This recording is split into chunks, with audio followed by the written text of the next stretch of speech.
2008 का महाराष्ट्र के मालेगांव ब्लास्ट ऐसा एक केस है जिसमें हिंदुओं पर आतंकी घटना की साजिश रचने और अंजाम देने के आरोप लगे।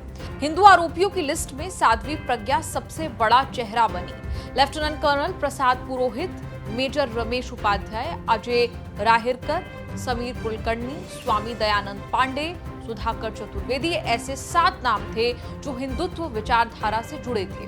ब्लास्ट की घटना में मारे गए 6 लोग मुसलमान थे। करीब 100 लोग जख्मी थे। मालेगांव के मुस्लिम बहुल इलाके की मस्जिद के पास मोटरसाइकिल से ब्लास्ट हुआ था।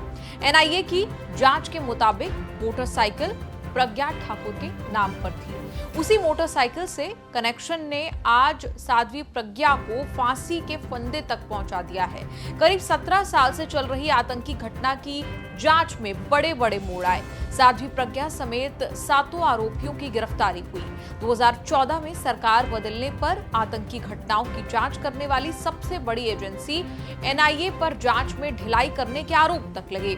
साध्वी प्रज्ञा को बरी कराने के लिए कमजोर जांच के भी आरोप लगे। 2016 में दायर एनआईए की सप्लीमेंट्री चार्जशीट में प्रज्ञा का नाम गायब था। एनआईए ने कहा कि साध्वी के खिलाफ कोई ठोस सबूत नहीं है।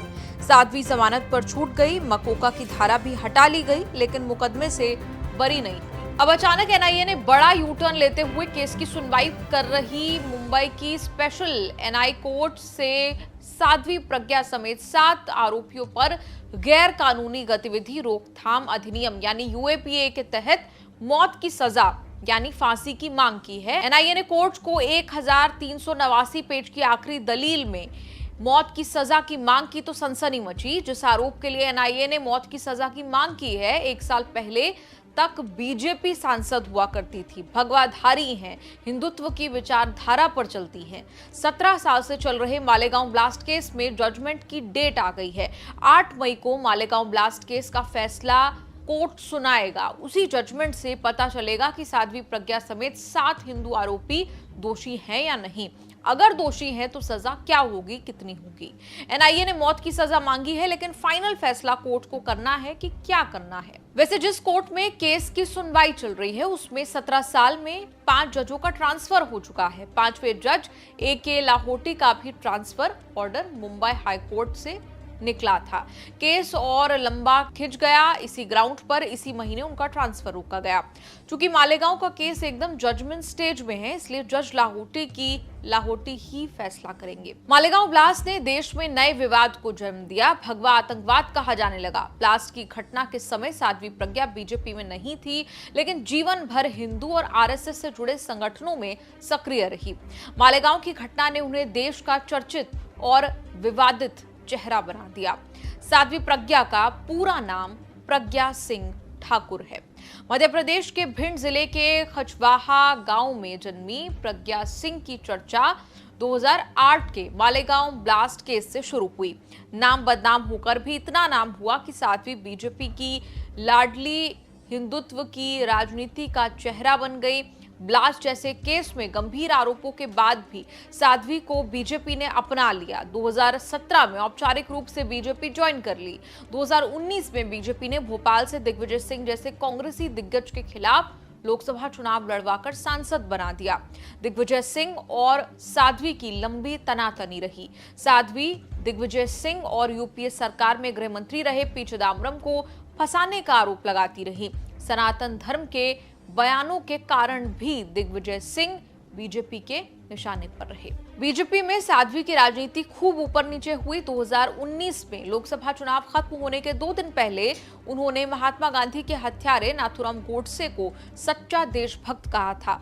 खूब हंगामा विवाद हुआ। बीजेपी को क्या कुछ नहीं सुनना पड़ा। तब पीएम मोदी ने कह दिया कि वो दिल से साध्वी को माफ नहीं करेंगे। साध्वी पर दिया मोदी का बयान वर्षों तक बीजेपी और मोदी के साथ चिपका रहा। मोदी के कहने के बाद भी साध्वी बीजेपी में एक्टिव रही, संसद में बैठती रही, बीजेपी के हिंदुत्व की विचारधारा बढ़ाती रही। 2024 के लोकसभा चुनाव में बड़ी हलचल हुई जब भोपाल में साध्वी प्रज्ञा का टिकट कट गया। टिकट कटने पर कहा कि सचमुच मोदी ने साध्वी को माफ नहीं किया, इसलिए टिकट कट गया। जो बीजेपी ने नहीं कहा वो खुद साध्वी ने बता दिया कि हो सकता है कि पीएम मोदी मेरे बयान से उन्हें ठेस पहुंची हो। मैंने जो कुछ भी कहा वो वर्षों में परिपक्व हुई मेरी सोच पर आधारित था, जिसे मैं बदल नहीं सकती। तब से साध्वी प्रज्ञा बीजेपी में किसी एक्टिव रोल में दिखी नहीं। सितंबर में मालेगांव ब्लास्ट हुआ। 2008 में ही नवंबर महीने में मुंबई में बड़ा आतंकी हमला हुआ। उस हमले में आतंकियों से लोहा लेते महाराष्ट्र एटीएस चीफ हेमंत करकरे भी शहीद हुए थे। हेमंत करकरे ने मालेगांव ब्लास्ट की जांच की थी और साध्वी तक जांच की आज पहुंची। 2011 में हेमंत करकरे की जान के बाद महाराष्ट्र एटीएस ने जांच लेकर नेशनल इन्वेस्टिगेशन एजेंसी एनआईए को सौंप दी गई। साध्वी ने हेमंत करकरे के खिलाफ टॉर्चर करने के गंभीर आरोप लगाए थे। 2008 के हमले में हेमंत करकरे शहीद हुए तो साध्वी ने एक और ब्लंडर किया, कहा कि मेरे श्राप के कारण मरे हेमंत करकरे। प्रज्ञा ठाकुर के खिलाफ 2007 के समझौता एक्सप्रेस ब्लास्ट केस में आरोपी सुनील जोशी की हत्या का आरोप भी लगा। 2011 में गिरफ्तारी हुई, लेकिन 2017 में मध्य प्रदेश के देवास कोर्ट ने बरी कर दिया। चैनल को लाइक, शेयर और सब्सक्राइब करना ना भूलें और कमेंट करके हमें बताएं आप किस विषय में न्यूज़ देखना चाहते हैं। धन्यवाद।